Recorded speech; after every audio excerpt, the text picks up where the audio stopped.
السلام علیکم ورحمۃ اللہ وبرکاتہ۔ ایک دفعہ کا ذکر ہے کہ ایک استاد اپنے شاگرد کے ساتھ دنیا گھومنے نکلتا ہے۔ ان کا ارادہ ہوتا ہے کہ ہم پوری دنیا گھومیں گے۔ استاد بڑا نیک اور پارسا، عقل مند اور دانا اور درویش آدمی تھا، مگر شاگرد نوجوان، کم عقل اور گرم خون تھا۔ وہ بہت بار استاد کو مشکلات میں پھنسا چکا تھا اور ہر بار استاد اسے اپنی ذہانت اور عقل مندی کی بنیاد پر بچاتا تھا۔ ان دونوں نے مل کر دنیا کے بہت سے ممالک دیکھے تھے۔ وہ دنیا گھومتے گھومتے روم میں چلے گئے۔ روم میں ایک ایسا گاؤں دیکھا جو دنیا سے بالکل الگ تھلگ تھا، جس کا نظام دنیا کے نظام سے بالکل مختلف اور جدا تھا۔ وہ اس بستی کا بازار دیکھ رہے تھے کہ شاگرد کو اچانک سے بھوک لگ جاتی ہے اور شاگرد اپنے استاد سے کہتا ہے کہ مجھے بھوک لگی ہے، مجھے کوئی چیز لے دو۔ استاد اپنے شاگرد کو کھانے کے لیے پھل لے دیتا ہے اور دکاندار سے پوچھتا ہے کہ کتنے پیسے؟ تو دکاندار کہتا ہے کہ 2 دینار۔ تو استاد اسے 2 دینار دے دیتا ہے اور وہ آگے چلے جاتے ہیں۔ آگے شاگرد کو ایک پوشاک پسند آ جاتی ہے تو شاگرد اپنے استاد سے مطالبہ کرتا ہے کہ مجھے یہ پوشاک خرید دو۔ تو استاد پوشاک بھی خرید دیتا ہے۔ جب استاد دکاندار کو کہتا ہے کہ کتنے دینار، تو دکاندار کہتا ہے 2 دینار۔ شاگرد اور استاد دونوں دکاندار کا منہ دیکھنے لگ جاتے ہیں اور اس سے پوچھتے ہیں کہ بھئی یہ کیا ماجرا ہے، یہاں ہر کوئی 2 دینار ہی کیوں مانگتا ہے؟ تو دکاندار استاد کو کہتا ہے کہ اس بستی کا قانون ہے اور بادشاہ کا حکم بھی کہ ہر چیز کی قیمت 2 دینار ہوگی۔ استاد اور شاگرد اس دکان سے باہر آ جاتے ہیں۔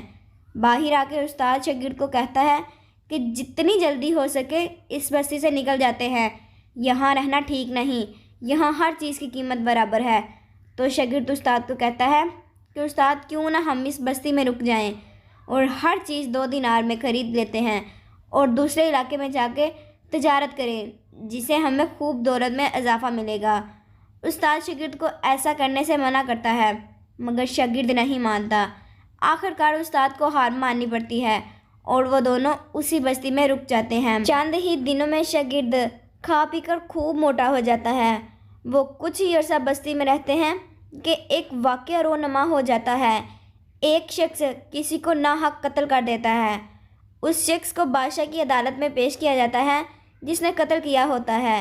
بادشاہ کہتا ہے کہ اس کو پھانسی کی سزا دی جائے، تو اس کی سزا دینے کے لیے دربار لگ جاتا ہے اور وہاں لوگ جمع ہو جاتے ہیں۔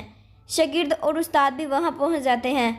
جلاد قاتل کے گلے میں رسی ڈالتا ہے مگر قاتل کی گردن بہت ہی کمزور ہوتی ہے، رسی اس کی گردن پکڑ ہی نہیں پاتی۔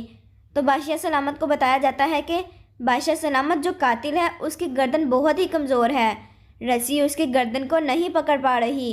تو بادشاہ سلامت کہتا ہے کہ مجمع میں سے رسی جس کسی کے گلے میں پوری آتی ہے اسے پھانسی پر لٹکا دیا جائے۔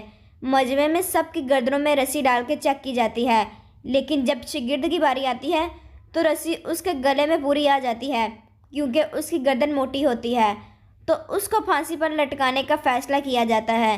شاگرد استاد کو کہتا ہے کہ کچھ کرو، تو استاد کہتا ہے میں نے تمہیں کہا تھا کہ جس جگہ میں ہر چیز کی قیمت برابر ہو وہاں رہنا ٹھیک نہیں ہے، مگر یہ غلط ہے، استاد کچھ تو کرو۔ بزرگ کہتا ہے ٹھیک ہے، تم تختہ دار کی طرف جاؤ، میں کچھ کرتا ہوں۔ جب شاگرد کو پھانسی پر لٹکانے لگتے ہیں تو استاد زور زور سے کہکے لگا کر ہنسنا شروع کر دیتا ہے۔ سب لوگ بزرگ کی طرف متوجہ ہو جاتے ہیں اور بادشاہ استاد سے پوچھتا ہے کہ تم کیوں ہنس رہے ہو؟ تو کہتا ہے کہ میں نے رات کو ایک خواب دیکھا جس میں میں دیکھتا ہوں کہ جس کو آج پھانسی پر لٹکایا جائے گا وہ جنت میں بادشاہ کی سیٹ خالی ہے، ادھر بادشاہ بن جائے گا۔ تو یہ سن کر بادشاہ کہتا ہے کہ رسا میرے گلے میں ڈال دو اور مجھے پھانسی پر لٹکا دو، میں جنت میں بھی بادشاہ بننا چاہتا ہوں۔ جلاد بادشاہ کے گلے میں رسی ڈال دیتا ہے اور اسے پھانسی پر لٹکا دیتا ہے۔ پھر استاد اور شاگرد اس شہر سے، اس بستی سے نکل جاتے ہیں اور دنیا کی سیر کو مکمل کرتے ہیں۔ اگر یہ آپ کو ویڈیو پسند آئی تو لائک، شیئر اور سبسکرائب لازمی کریں۔